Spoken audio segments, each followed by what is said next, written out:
It's a real honor to be with you. I got back from the release. I had a really historic trip. So the release that we tremendous progress in peace in the Middle East. It's a term that hasn't even been used in 50 years probably. And it's 3,000 years we're playing with, so people thought that was something, and it really was incredible. We had tremendous friendships, and we developed some friendships even over the last few days, and it's going very well. And we got the hostages back, which is a big deal.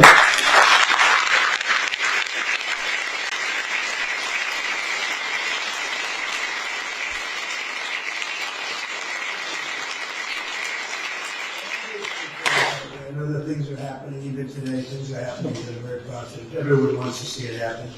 Countries that didn't get along with each other are now seemingly in love with each other. Now, the Middle East has changed, perhaps, but the deal will still be there. It's going to be, I think it's going to be something to remember. We've settled now 8 wars, if you think.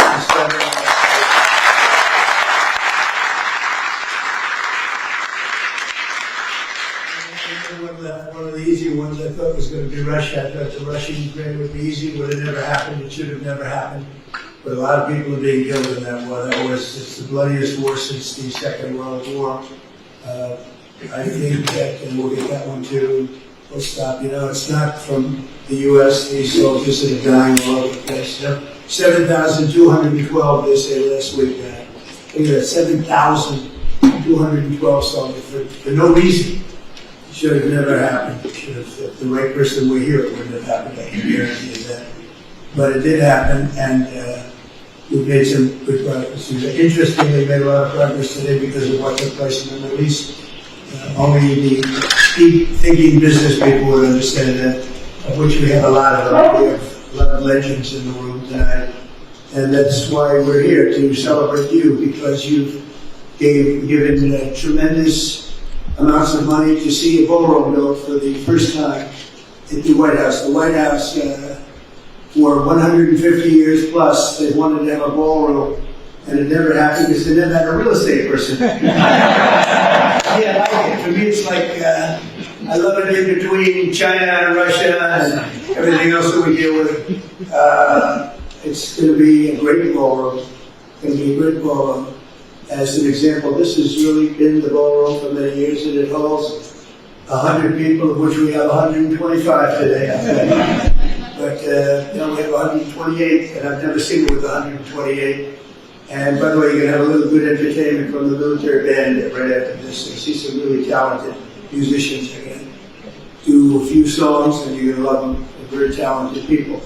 But so for years they wanted to have it, and when they have the head of China, the head of any country, many of the countries can't, and they'd always put the tent out on the lawn.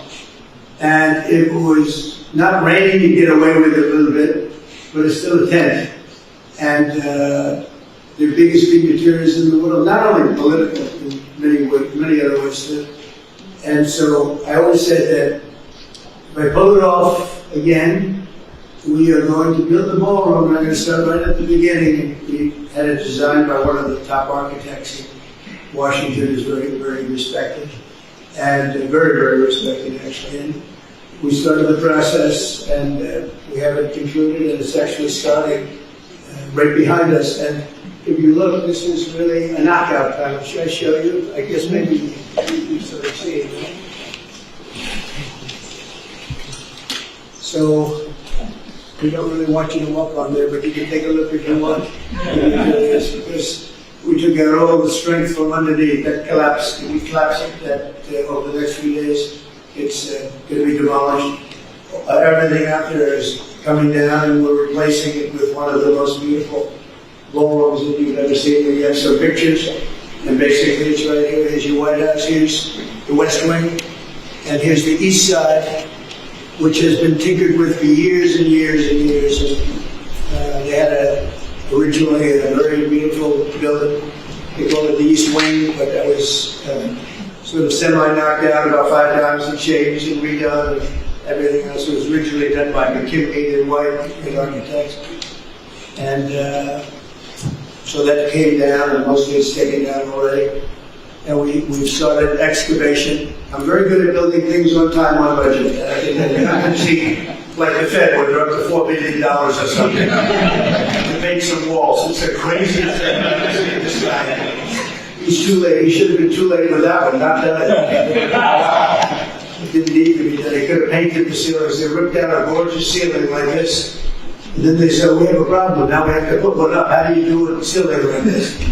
And they're way over budget. They decided they wanted to do a basement, but unfortunately the basement is right next, you're right next to the Potomac. And when we went down, they should have stopped immediately because they should have known. But they have a little thing called the Potomac River where the basement is. But they said, we're going to get it done anyway, so we build what's called a reverse bathtub. And it's not that uncommon, but it is actually a reverse. You seal it. The problem is nature always wins. I know a lot about reverse bathtubs. I've done it. And it's something you only do in emergency. There was no reason to do it there. They could have actually, if you think about it, they could have added 3 floors on top, and it would have cost about $2 million less. So they ended up with this disaster of building a basement. And the Potomac River, and keeping the water out, it's very hard to do as you're pouring the concrete, which has to be dry. And it's been a disaster. And this is the same guy that keeps the interest rates too high. We should be much lower in interest. We're doing so well, but we would have been, as good as that is, even better. I don't think it's affecting us much. You can't. We have an all-time high stock market. Everybody in this room is extremely happy with Trump. If you weren't, I would have postponed it. Let's do it some other time. But the stock market hits records almost all the time. Every once in a while, we'll have a little situation come up that drives it down, but it comes right back. We're doing really well in trade. We're taking in hundreds of millions of dollars on the tariffs. The tariffs are making this country so rich, and they're making it powerful. We stopped a lot of these wars using trade. We had, as an example, India and Pakistan were going at it really hard. 7 planes were shot down. It was going to happen. Bad things were happening. And I was talking to both of them about trade. And I said, how are we doing with this? They said, sir, we're doing very well. I trade. Well, we're not going to do well. We're not going to do a trade deal unless they stop the war. And I got him on the phone and I said, listen, we're going to put a 200% tariff on your country for any product you sell into the United States unless you stop this war. Because I'm not going to be a party to it. You have 2 nuclear nations, by the way. No, you can't do that. I said, I can do that very easily. I can. We're not going to have to lose millions of people from the planet. And frankly, that dust can blow over here too. It affects everything. It's a powerful, powerful weapon. Too powerful. So powerful you don't want to talk about it. So they said, no. I said, yes. Here's the story. If you're going to go and do it, we're cutting off all negotiations. There'll be no trade with the United States of America. Both nations, spoke to them both. I like both the leaders, I like them both a lot. But I said, that's the way it is. And I get a call the next day, we have decided to de-escalate. I said, I hope you won't, actually. We have decided that we will not fight. I said, if you come to a conclusion, yes, we're not going to do any more. They stopped. Just like that. This could have been a nuclear war, probably would have been. In fact, the Prime Minister of Pakistan came and told me, and he was emotional about it. And in front of a group of people, he said, this man saved 3 million, 5 million, maybe an untold number of lives. And it was just recently that this happened. So, and we did numerous of them like that. And part of the reason we did it was trade. I think of the 8, I would say 5 were because of trade. You know, the power of trade or the power of tariffs. The tariffs have made us a very kind nation because a lot of people aren't dying. I use it for purposes of stopping wars. I love stopping wars. And sort of interesting, I'll be the only president, I don't think any president has stopped 1 war. I stopped 8 wars in 8 months. Did I get a Nobel Prize? No. Even I said, yeah, that's impossible. But it's all right. I suspect I think next year will be better, but I don't care. You know what I care about? I saved maybe hundreds of millions of lives.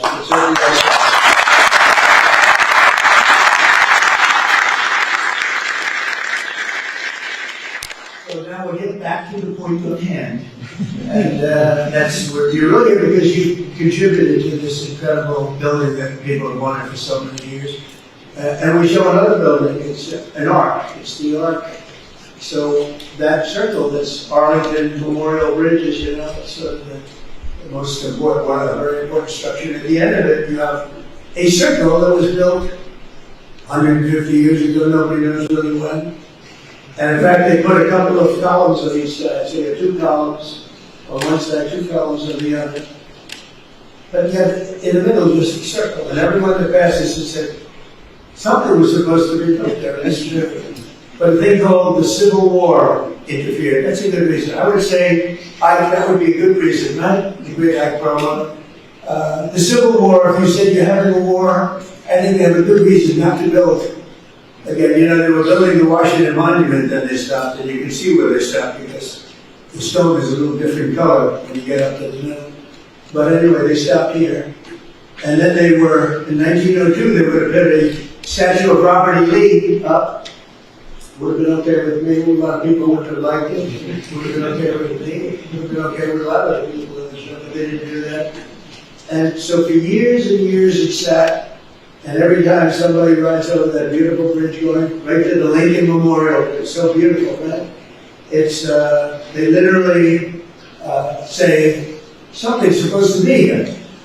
And so we have versions of it, sizes of it, and it's going to be really beautiful. I think it's going to be fantastic. There's a rendering of what it will look like. You have 3 sizes. That would be the largest one. This is just a model of what it would look like in either of the 3, any of the 3 sizes, which is right here. I don't know if you can see it.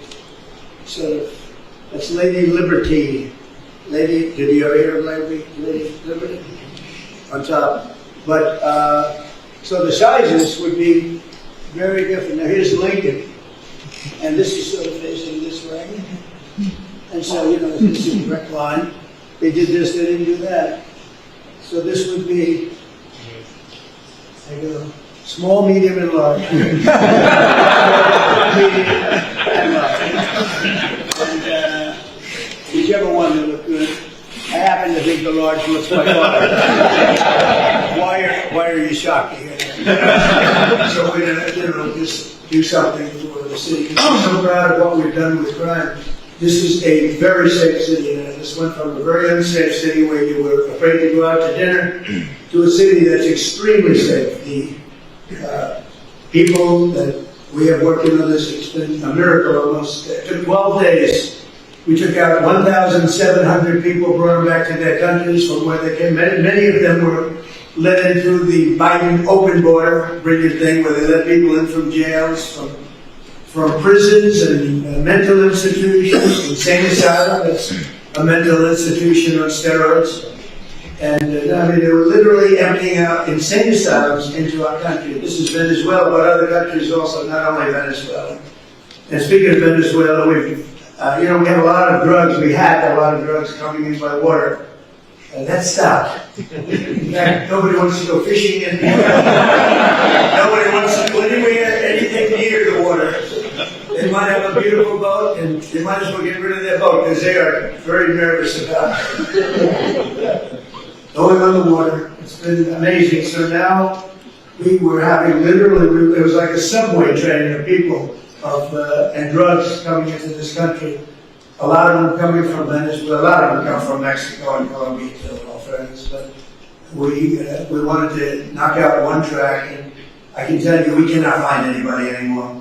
We're looking down, they're looking down. There's not a boat on the entire ocean that we can see outside of the ocean liners, and even they're a little bit concerned about it. But it shows you the power and the strength and the technology of our great military. We have, I rebuilt the military in my first term. We had a great first term with the best economy ever.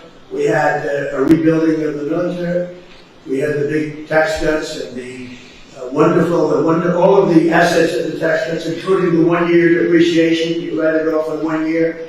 Now we have better under the great big beautiful bill because we have no tips for, think of this, you have no tax on tips and you have no tax on Social Security, and you have for your workers, you have no tax on overtime.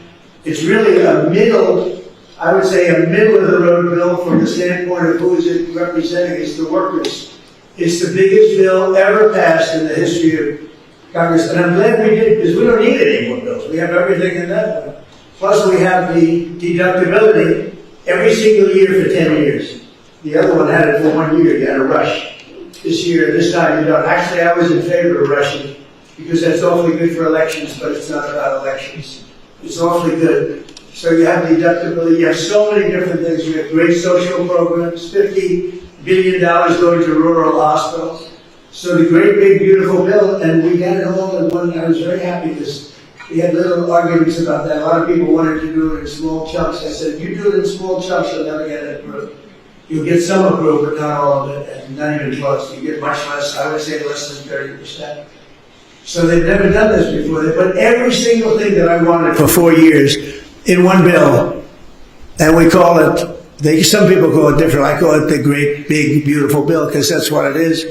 And this will keep us, well, we want to manage it now. We're going to manage it. All you have to do is that, but we got it all approved. And one of the things I thought, while I do, because it's so relaxing for me, real estate is relaxing. For a lot of people, real estate is a very trying business. I've always liked it. I've always done well with it. I love building things. And this way, I can build some beautiful things. And this, again, has never been built, and we're going to start that pretty soon. It's going to be great. And then the ballroom for the White House is the thing that you people have really, really been very generous with. And we're going to build a room that's going to be able to hold literally the inauguration if we want. All of the glass on the sides is bulletproof. It's 999 people it can hold. So if we figure we have 125 people in here approximately now, which I've never seen before. I've always heard it's less than 100. But it's amazing when you have too many people, you can fit them in. You know, you can always fit a few more people in. And pardon the fact that you're a little tight at your table. That's okay. That's better than lots of room for everybody because nobody shows up, right? But you've been so generous in your contributions, very substantial money, fully financed. It's fully taken care of now. And in fact, we'll have money left over, and we'll use that for something. We'll use that probably maybe for the Ark or something else that will come. But we love to fix up Washington. If you went to the Oval Office, you'd see the Presidential Walk of Fame. And you've heard about it. And with the exception of one particular picture, there's no controversy. It's beautiful. It's a beautiful thing. It's this beautiful long wall that existed for, it's just literally a wall with half windows on top. And that was originally built as a swimming pool. Now it's where the press is on the other side of the wall. And it's very interesting. All these people over here with all their cameras, although they've been very respectful, I'll tell you what, they've been very respectful for what's taken place over the last week. So I want to thank you. This is just a small little group. They have a big group downstairs. They have a lot of reporters downstairs wanting to be where they are. I don't know. These, I guess, are you special? This is Doug, who's he won the highest awards there is in photography, including Pulitzer Prizes, right? He won many Pulitzer Prizes for his great work. One that I wasn't so happy with, he had one with a bullet moving along. He caught the bullet. Can you believe this? He got another Pulitzer. But anyway, it's great to have you, gentlemen. It's really good. They have a whole group downstairs, a big group downstairs. I didn't think you'd like to have that up here because they can be, some of them are sort of violent towards some of you, but not bad. So we did a design that is being, just lauded for the ballroom, showed it to the top people. One of the things that I like the most, I came in and I said to the people in the building, I said, if I make it back, I want to build a ballroom for the country, really, because this is really, they call it the people's house. It's the country's house. I want to build a ballroom. It needs it badly. And a ballroom that could seat 600 or 700 people so that when you have state dinners or more if it's possible. And I said, how long would the process take? Because I'm so used to zoning. And I've gotten a lot of zoning over the years to these two guys, these two geniuses, like movie stars. And And they have a good brain besides. That's pretty nice, huh? Nice to have you guys both with us. So they said, how long? I said, how long would it take? They said, sir, you can start tonight. I said, what are you talking about? You have 0 zoning conditions. You're the president of... I said, you got to be kidding.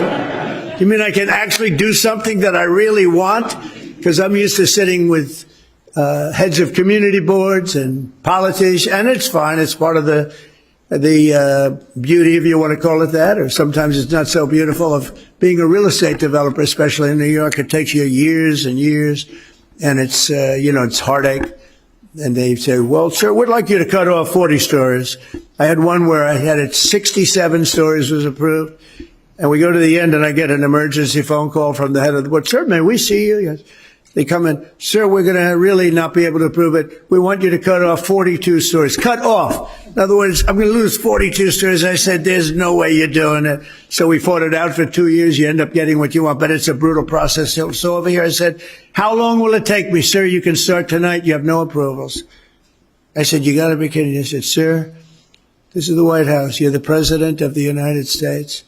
You can do anything you want. So with that came great responsibility. And we did something that was really appropriate to the White House. We didn't want to dwarf anything. We didn't want to make it so that it's inappropriate. And I was watching them very carefully, and that's what we did. And so we're going to have a phenomenal ballroom. This is going to be one of the best anywhere in the world. There won't be anything like it, actually. And it's 4 sides of glass, all glass, beautiful glass, but totally appropriate in color and in window shape and everything else with the White House, moldings. So it's going to be very much in keeping with the White House. You know, a new thing is you build a super modern building next to an old-fashioned building, and I think that's good, but I don't have the courage to do that with the White House. It's good for a lot of places. It's not good. It's not good for here. So everything's very much in keeping. And we'll be able to have state dinners, the kind we would literally not even have state dinners because it's not set up. But for all those years, they wanted it, and now they're going to get it. And because of you, they're going to get it. And me too. We're all in this together. And I mean, I have so many friends, and so many of you have been really, really generous. I mean, a couple of you, I'm sitting here saying, sir, would $25 million be appropriate? I said, I'll take it. You know, it doesn't take too many 25s to get it done. But, a lot of you have been really fantastic. Ike, thank you very much. You were great. You were great, Ike Perlmutter. And they just felt it was something that's really good. It's the preservation of something there's nothing like it. To me, there's nothing like the White House. Even after I won the first night, I went up and I'm standing in the residential hallway with Melania, and I'm looking into the Lincoln bedroom. I said, that was a surreal experience. I'm saying, do you believe this? We're in the White House, and that's the Lincoln bedroom. And it takes a while to get used. I'm still not probably really used to it. It's just a special place. What can I say? So we have to take care of it. And we have little things like at the Lincoln bedroom, the bathroom was done by the Truman family, and, long time ago. And it's done in a green tile, and it's done as in a style that was not exactly Abe Lincoln. It's a style that's not good. So it's actually Art Deco, and Art Deco doesn't go with, 1850 and Civil Wars and all of the problem. But what does do is statuary marble. So I ripped it apart and we built the bathroom. It's absolutely gorgeous and totally in keeping with that time, because the Lincoln bedroom is so incredible for those of you that have seen it. We have so many different. Downstairs we have the palm room, and they had 1-by-1 tiles that were put there probably 20 years ago by somebody. And they were broken and bad. It's embarrassing. And I took it out and we did a magnificent book-matched statuary marble floor. We fixed the room and we put up the right, the proper lighting and chandeliers and everything. It looks incredible. People walk up, they can't believe how beautiful it is. And so we like to fix it up. And it's a little bit of my heritage, fix up and clean up and make it nice. And we're doing that with the White House. So the largest room in the White House is the East Room. That's this room right here, by far. And it currently holds, let's say, as we said, 100. And for this reason, during major functions and events, administrations going back many, many decades were forced to severely limit the number of events they had and certainly limit the number of people. And they had some catastrophic events. Some of the biggest events were a tent being built on the lawn and the rain started. And for some reason, every time they put up a tent here, it rains, and that's not good. And they tended to use a lower level, which is, they have pretty big land here. But they used a lower level where the rain would just seep into the ballroom, and it wasn't pretty when you're sitting down having dinner, talking about, hello, President Xi, and how have you been? And hello, Emmanuel from France, and all the different people that we've had here. And you've got about 4 inches of water, literally, that's going over your shoes, and you're trying to pretend that it's not happening, but it's happening. So we won't have that stuff anymore, and it'll be great. We really need it. The United States is the greatest and most powerful nation on earth, and American presidents need to be able to host events at the White House that reflect the demands of the time and that can be carry out the prestige of what we're all doing. I mean, we're a country that a year ago was dead. We were a dead country a year ago, as many of you know. And today we're the hottest country anywhere in the world by far. Everybody admits it. King of Saudi Arabia told me that. You've heard me say it. But Qatar, UAE, the European Union came in, every country. They said it's unbelievable what's happened with the United States. We're hot. And I'll tell you what, had this other group of lunatics been elected, this country would have, I think, you would have actually failed. So we went from being a country that was dead, a country that was really in trouble, open borders, everything they did wrong, men and women sports, transgender for everybody, every single thing they did was wrong. Just go the opposite, and you couldn't miss. And we had an election that was a landslide. It was so big. We won the popular vote by a lot. We won all 7 swing states, or 7 swing states, as you know. And if you win 3 or 4, you do great, but to win 7 is very rare that you see that happen. We won all 7. We won the Electoral College by a lot. We're at 312. Remember, they said, well, I don't know if he can get above 250. No, we didn't. We got 312, and it was great. We beat him by a lot. But we have another where you would call it districts, or you would call it, there's a map split up, beautifully split up in tiny little quadrants, and they call them districts. They call them just areas, and we were 2,750 to 525. That's why when you look at a map of the election, it was all red with 2 blue stripes down on one end and the other. And even them I worry about, because I don't believe it. I don't believe it. I think we did great there. And so we've had an amazing time. It's the most powerful nation on earth now. You see that. You see the weapon. We have the greatest weapons, the greatest manufacturer of weapons. Some of you are in that world, and some of you, the greatest in the world. We have the greatest in the world. I wish we could make them faster, if you want to know the truth. Everybody, all of our allies want them, and they want them as quick as they can. And the American presidents need to be able to showcase our country. So we'll begin the really historic effort to add we'll call Presidential Ballroom. That'll expand the space for tens of thousands of people will be able to come during the course of a year if you add it all up and have the kind of space that you need. It's very exciting. To me, it's exciting as a person in real estate, because you'll never get a location like this again. Even contracts, I gave out the contracts myself. Can you believe it? And we just gave out the excavation contract, and I guess he was in for 3.2 million. I said, can you do it for 1.5? No, I can't do that, sir. I can't. I said, this is once in a lifetime. This is the excavation of the White House grounds for what will be one of the best, most beautiful ballrooms in the world. Sir, I can't. So, but I got him down to 2 million, so it's not terrible. So we got it. And so many people were so great. Carrier is a great company, air conditioning. He called, he said, sir, we'd like to donate the air conditioning. I said, that's a beautiful thing. I appreciate that. He's donating it to not giving it to me, giving it to the country. He donated the air conditioning, a steel company, a great steel company, a great man, actually. He said, sir, I'd like to donate the steel for your ballroom. I said, well, that's nice.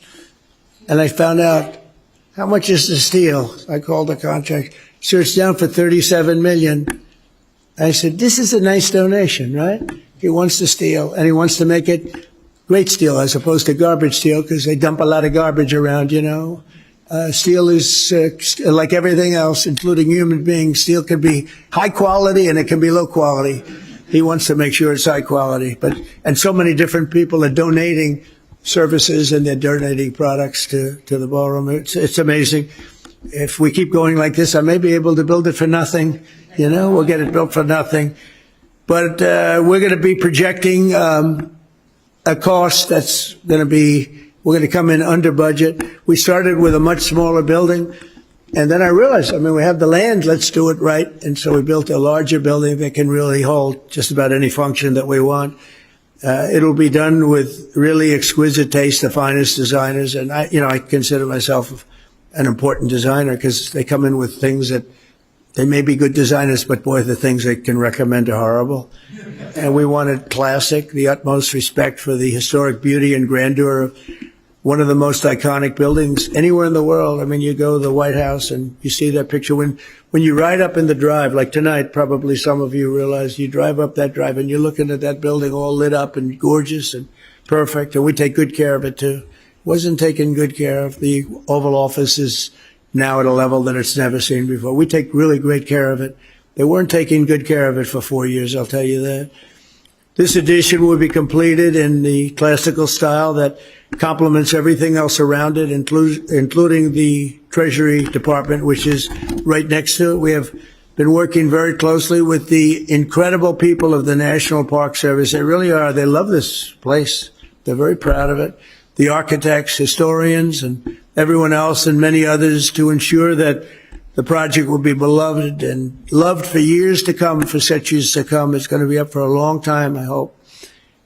To the cherished White House staff and everyone else that worked so hard, I want to thank you very much. And it's from James Monroe, who added the South Portico. I don't know if you know the South Portico. To Andrew Jackson, who added the North Portico. To Theodore Roosevelt, who added the West Wing. Did you know that? Theodore Roosevelt, a long time ago. And Harry Truman, who added the Truman balcony. He wanted the Truman balcony. That's right up here, so you have the balcony off the residential. Chief executives throughout the history have contributed to making the White House special. And nothing of this magnitude has been done. But the really big recent renovation was the West Wing and the Oval Office. And that's pretty major in terms of what it stands for. It's actually not big, but it's really big in another way. It's the biggest, I would say, in another way. And that was around 1900. So that's a long time ago. That's a long time ago. And this is going to be something that's going to make you all very proud. So now we have the presidential ballroom. We're ensuring that the People's House will continue to serve the American people properly, and we can have all the people in the world come and they'll say, boy, what a place that is. But I want to thank, and just leave it by thanking everybody in this room. You've been unbelievable. Some of you have been just incredible. You really felt it was very important to do this. And it happened so quickly. I thought I'd have this dinner like in a year from now, a year and a half from now. And we have it already because it's fully taken care of. And I just want to thank you all. You're very special people, really. But somehow the ballroom at the White House, it really hit a nerve with a lot of people. They wanted it. You love the country. This country has spirit again. This country didn't have a lot of spirit 2 years ago, 3 years ago, 4 years ago.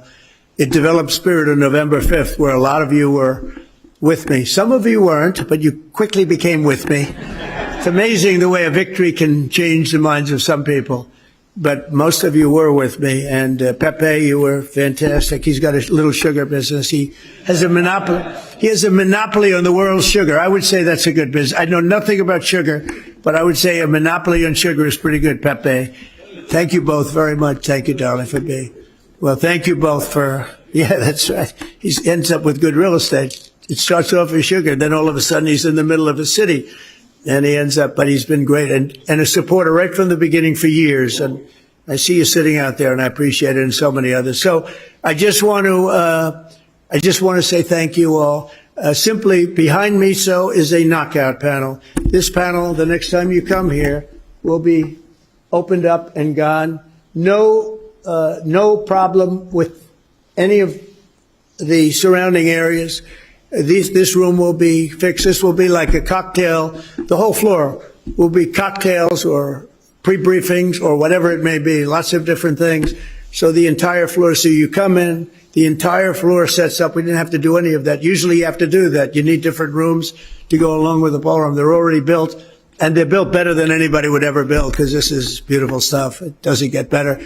So we have this one. We have another one similar on the other side. And then we have various meeting rooms and rooms in between that are served for, different dinners for different people. And all of this is utilized just the way it is. It'll be enhanced. It'll be even more beautiful, but it'll be, and really brought into the future a little bit from the standpoint of life and lifespan. So this will be your area, and then you get the bell, bing, bing, bing, and you walk into the ballroom, and you'll have close to 1,000 seats if you need them, or much less. We have separating panels, so it could be less, or it could be actually even more than that. So I think it'll be something you'll be very proud of. And what we're going to do is, when we open up, you'll be among the first groups, maybe the first group if I still like you at that time, which I'm sure I will. But you'll be here, it will be here, and you're going to be very happy. You're going to be very impressed. We get it done. So I want to thank everybody very much, and it's so many friends in the audience, and I just want to thank you all. You're very special people. You love the country. You love the White House, and what you've done is very important. And we'll have a little dinner, and we'll ask the press to now go home to your wives, family, say hello to them. If I don't like you, don't even bother. But you've been great. Thank you very much. And Doug, thank you very much, and congratulations on a great career. Thank you. Thank you, everybody.